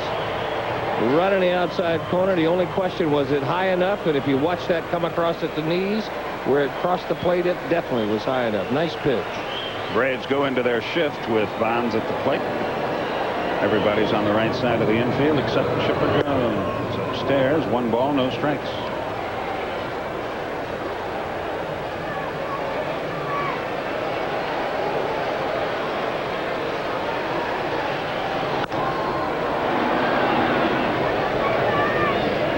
has an appointment to buy some grapes tomorrow, so he won't be working the game on radio. It's me and somebody. Actually, tomorrow something very. It's been about a 3-week period of very special events, and 1-1. Justin and Bonnie Meyer and our friends up at Silver Oak Winery up in Yountville are throwing a little party tomorrow afternoon with some of their friends, and I'm very grateful and look forward to it. Pop foul back. It's 2-2. I've always had to have my arm twisted to visit the Napa Valley. Yes, you have. I've noticed that about you. So we're looking forward to it. Whatever you do, don't wear shoes. The 2-2 pitch. Full count to Bonds, 3-2. He has hit 2 home runs off Tommy in his career. He's 0 for 3 tonight. Hit the daylights out of the ball the last time, but Danny Bautista made a good running catch. Hit hard, but foul, past first. Count stays the same. 3 balls, 2 strikes. I think that's the first changeup Tom Glavine has thrown him tonight. We've seen him the last couple of years work the changeup more to left-handers, but not a whole lot tonight to Bonds. That elbow guard he's got on looks like a Terminator movie. The 3-2 pitch. Bounced foul again. Back-to-back changeups in good spots. Yeah, he's got that Andres Galarraga. Larry Walker wears it. A lot of guys who've been plunked on the elbows have gone with that. I'm amazed they can still take full swings with that. It looks like it'd be very restricting, doesn't it? Mm-hmm. I'm surprised their ears don't hurt too with the earrings. Foul tip back, still 3-2.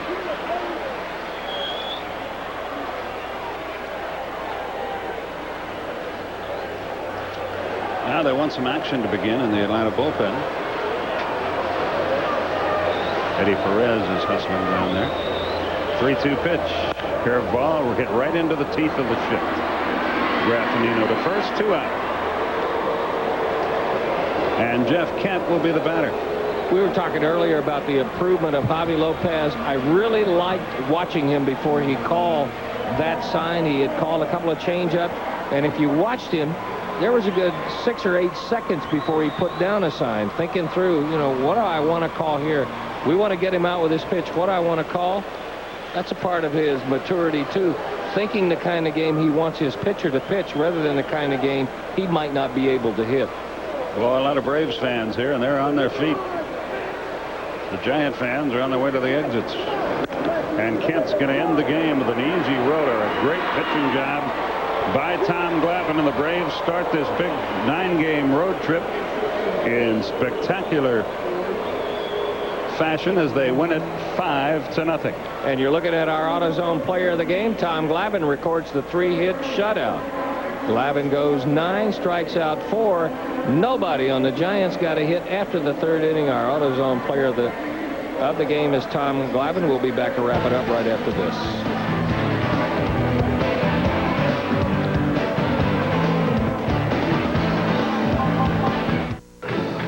He's lean.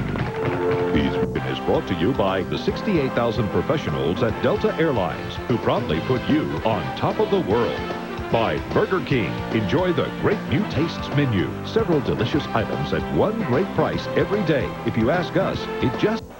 Back-to-back shutouts as the Braves win again, winning this one to start the trip to the West Coast by a score of 5-0. 5 runs on 10 hits with no errors and 8 stranded for the Braves.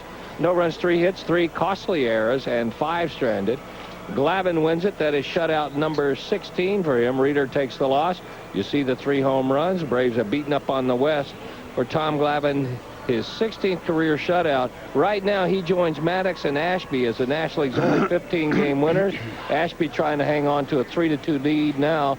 Randy Myers is on for San Diego. Skip, Braves win it 5-0. And for all the latest news and notes from around the diamond, click on CNNSI.com, the ultimate address for sports.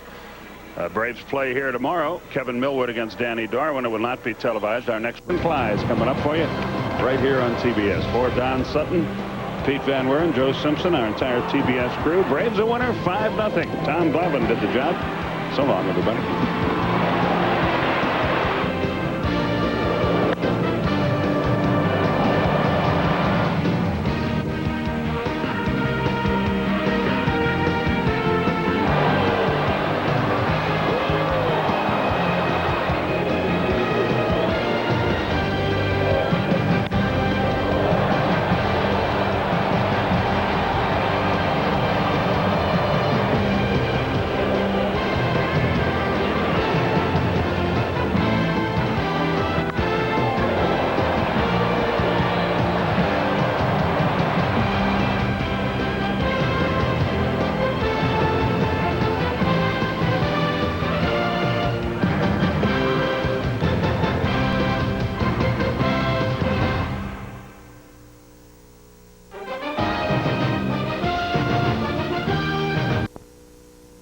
Friday night in right, replacing Ben Grieve. Jose Cruz Jr. smacks it towards McDonald. McDonald can't make